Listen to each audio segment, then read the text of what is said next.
Hey YouTube, it's Mugga and today I have another LEGO video for you.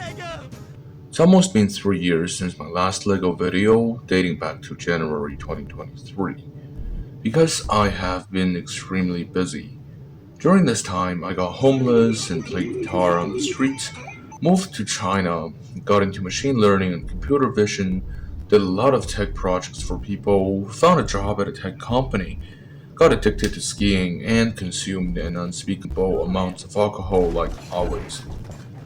Anyways, today I have for you a 9-stud wide truck featuring functional suspension and drivetrain. This is definitely the smallest vehicle that I have ever built, only made possible because the two revolutionary pieces 6508-515 and 6506-201 introduced in the new 42213 set. Before this, the smallest independent suspension build I have is 13 studs wide, limited by the standard 6-hour linkage. The shorter wishbone length from the new set allowed me to massively decrease the size of my build. When I first saw the Bronco set at a local shopping mall, I immediately got excited. I looked up a couple videos and found out that it had the lazy-ass pendulum axle at the rear, featured in its previous Wrangler set, meaning the rear axle only rotates and does not travel straight up. Typical LEGO bum-assery. I ended up snatching a new set and immediately started my own build. The results you can already see here. I will leave you guys to judge which one is better. As we discussed before, the model has independent suspension at the front. Similar shock setup as the 42213 set where the two sides share one spring. This saves space on both sides but does come with its own unique side effects. When you compress both sides of the front end, the amount of travel was less than that of the max travel of a single side. Other than that, the suspension also has a fair amount of play, like a seesaw. On the rear end is a classic LEGO axle. It's not a real multi-link live axle setup, but it's good enough for such scale. At least we get some vertical movement here instead of the stupid fidget spinner shit on the official set. The reason why I went with a live axle is that the independent suspension does not have enough space for drive shaft at this kind of width.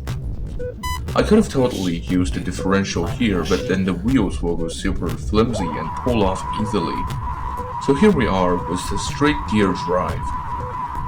The rear wheels drive a fake little horizontal boxer engine at the back of the truck.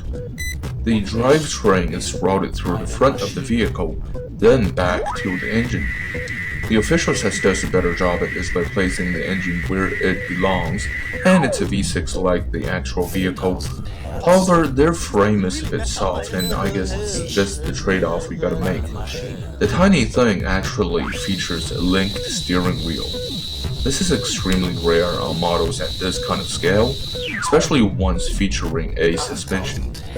All it took was 4 sets of gears and driving myself crazy for an entire night. The drivetrain also routes through the same location, so I have to avoid the drive gears and still pass the steering train up to the steering wheel. That's about the main features of the vehicle. What remains is to cover up the structural components and inner workings so it's sleek on the outside. My work is mediocre at best compared to official LEGO design in this particular department. However, I do have a little trick up my sleeve. The front engine hood opens up to reveal part of the steering train, and the entire rear assembly is modular. It could be lifted up and removed completely, demonstrating the engine and suspension beneath. Another design flaw lies in the truck bed.